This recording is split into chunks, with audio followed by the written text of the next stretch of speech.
Yeah, good morning. And in imaging, there are three components. One is capturing and vision, and in between the processing.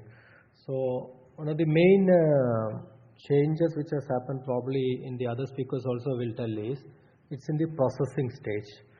So when you see a photo, there was a capturing device and there was no processing in between once upon a time. But what we are capturing nowadays is not the actual image. We are capturing the data. So the data processing to the useful format derived as a visual appreciation is what is imaging, probably the current definition of imaging, I feel. So it is where the processing which matters. What we have to relate to all whatever we take by camera, CT, X-ray, whatever it is, we are not capturing the image, we are capturing the data in various formats. For simple terms, when we also realize that we take color images from CT, we can take color images from X-ray also. It's the data which matters in the current era, not the actual image. So when you retrieve the data, then we can augment the data, and there is something like a back end of that data.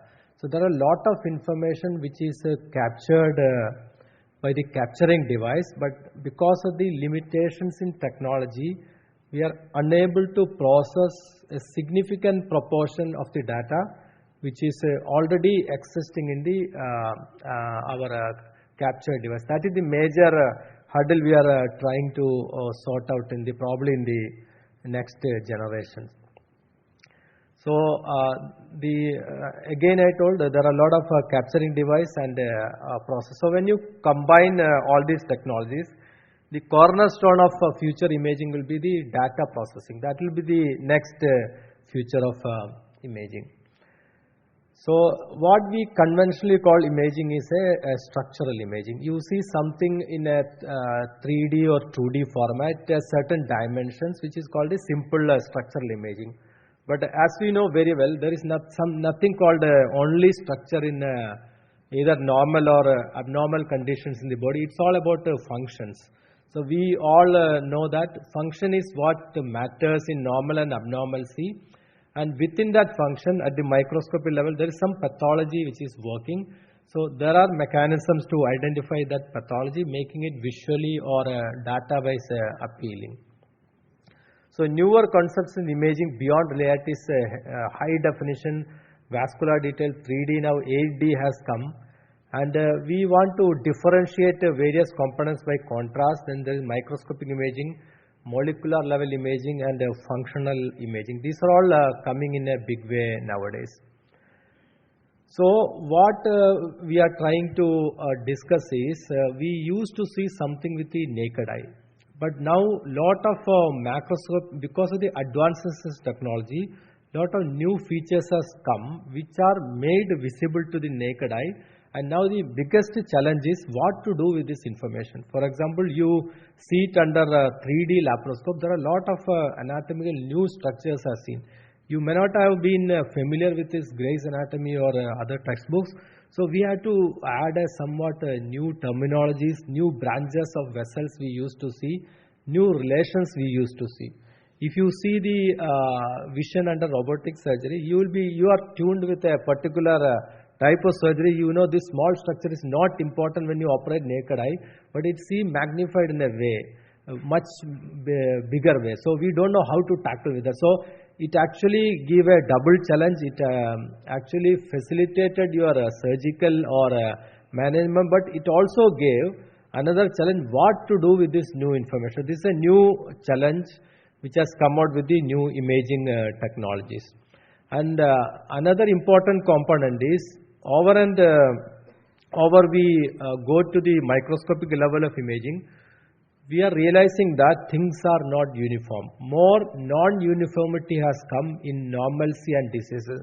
Everything looks irregular, everything looks discoordinated, and this discoordination, we wanted to make it coordinated, we wanted to make it regular, but this enormous amount of data which has processed derived has landed up in a situation of total non-uniformity in health and disease, especially in imaging. So what to do with this non-uniformity is another challenge.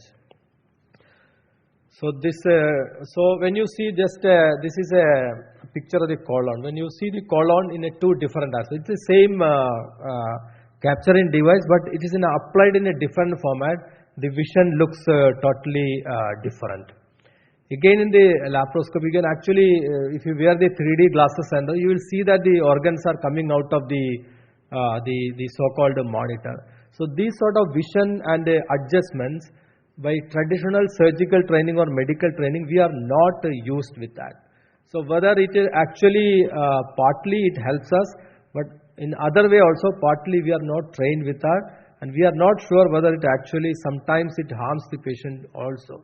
So it's when we think all is advancing, all is helping, there is a other component that we need to train everybody in the new technology as well.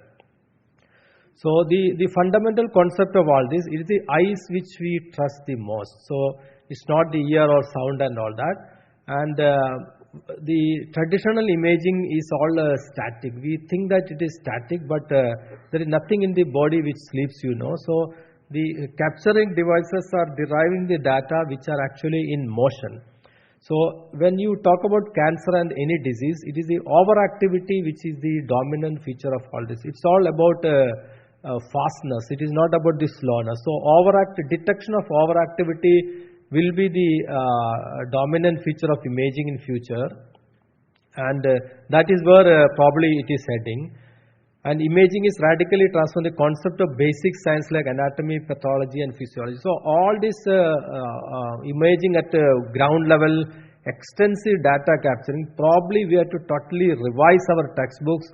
We have to add new terminologies, new algorithm, new nomenclature to vessels, and everything will be in future radically transformed, because the old concepts are everything about our naked eye perception, and now that is not the case altogether. So the stakeholders are, as you know, there are a lot of formulas and all that getting changed in theoretical physics day by day. So when you apply that formulas in the applied physics, goes to IITs, engineering colleges and all, there is a gap there. But that gap is not the most challenging gap here. The most challenging gap is how the technology or engineers or theoretical physics, what is their bridge with the doctors who are actually dealing with the patients. So that is where the research actually need to head. There is a lot of discoordination when we started discussing with them. There is a lot of discoordination between the understanding of the diseases and with the people who are actually developing the science of imaging. They are the theoretical physics, the engineers, the people in the IIT and engineering college. They are the people who are actually transforming the technologies, but with the clinicians and the patient, there is a lot of gap in that.